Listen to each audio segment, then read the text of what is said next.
Yo, it's Marco Catania again on behalf of Charles III University.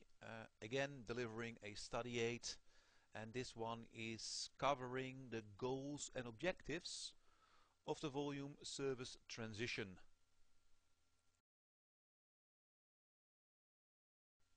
Yes, you're looking at the service lifecycle model again.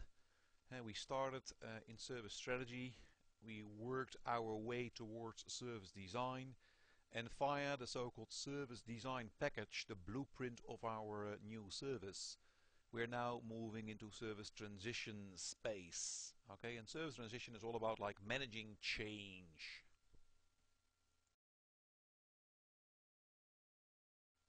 So what does it say on the slide here? It says service transition goals. So this is what we're aiming for if you're reading the volume service transition.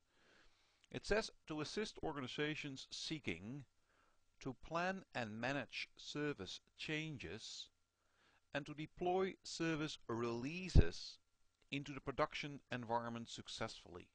So just highlighting some words, it's about planning, it's about managing changes, it's about deploying a number of changes together, also known as releases. So we're covering like a whole bunch of processes all within service transition. It's all about like moving from A to B and moving from the old environment to the new environment in like the smoothest way possible. So you want to make sure that your new services are properly tested, do have the right documentation.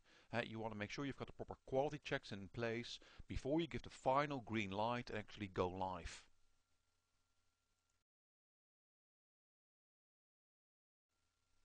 So what are the objectives of service transition? Well, it says here to plan and manage the change-related resources, which are, well, the builders, the testers, independent testers, people implementing the systems, people reviewing the systems and services, the hardware included, the software included, the accommodation, everything really.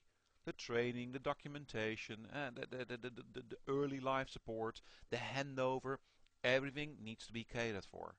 And there's nothing worse than being in a scenario where the hardware has arrived, the people are there to do the work, but the software for whatever reason hasn't arrived as yet because someone forgot to place the order. And that means in the end we can't actually roll out the service to the customers. We want to minimize unpredicted impacts. And that typically means like we need to test, we want to make sure that the new system slash the new service is really going to deliver against the expectations and the needs of the business, IT and the partners. Again, if you plan properly, in the end less things will go wrong and you will have like less interruptions with the business and less interruptions with IT and less interruptions with the partners, and therefore everyone should become a little bit like happier out there. So in the end, really, it's also about customer satisfaction.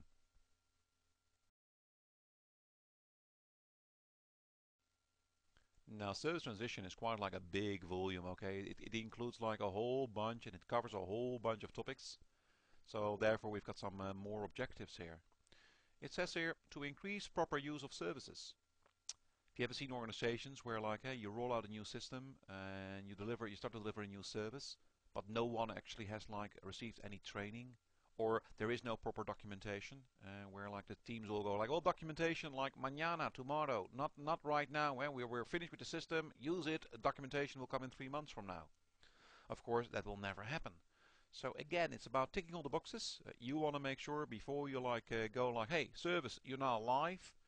You want to make sure you've checked all the boxes, you've got the documentation, you've done proper communication, you've delivered proper training, the handover has been like authorized and signed off by the various stakeholders.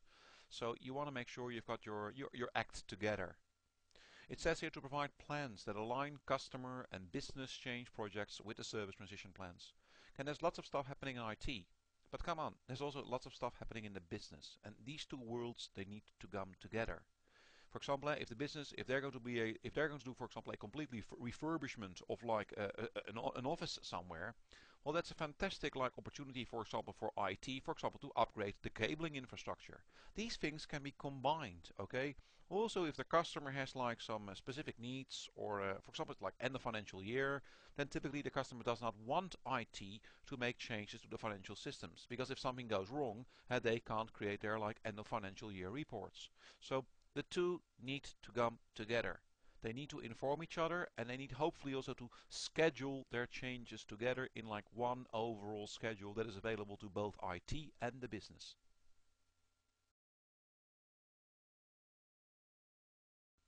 Here's another practice what you preach exercise, and that allows you to take some of the theory to take it into the real world. It says here, as the service transition manager, you've been given the task to upgrade the business critical ERP service, Enterprise Resource Planning Service, with the latest up-to-date functionality. In other words, the business wants you to go to the latest version. So, what's on your mind besides the following two items? It says here, for example, okay, if we need to release a new version, we want to make sure we are updating all the relevant documentation. We may have to update some procedures, we may have to update some work instructions. That needs to be done. Also, we want to make sure we do proper appropriate testing, especially like a user acceptance test, a proper performance test, a proper regression test before we actually go live. These are just two questions you should be thinking of, because the aim is all about creating a smooth transition from the old environment to the new one.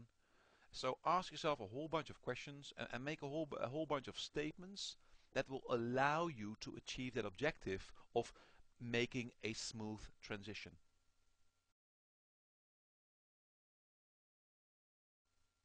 Here's a sample question. It says, one of the main objectives of service transition is what? Answer A. Designing the blueprint for the new service and supporting systems. Answer B. Realizing the outputs of the service design package into the live environment. Answer C. Providing operational support for the new service and supporting systems. And last but not least, answer D. Providing a smooth move from the new environment to the old environment.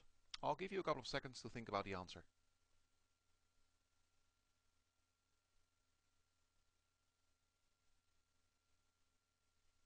Okay, well, maybe answer D looks okay, but typically we don't want to go backwards, okay? Don't want to go, it shouldn't be one of our objectives to move back from the new environment to the old environment. The objective should really be realizing the outputs of our blueprint, our SDP, into the live environment. That's what service transition is all about.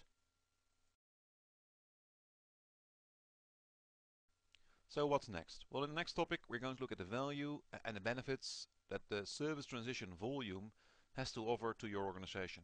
Okay? Hey, live long and prosper, see you later alligator, and rock around crocodile.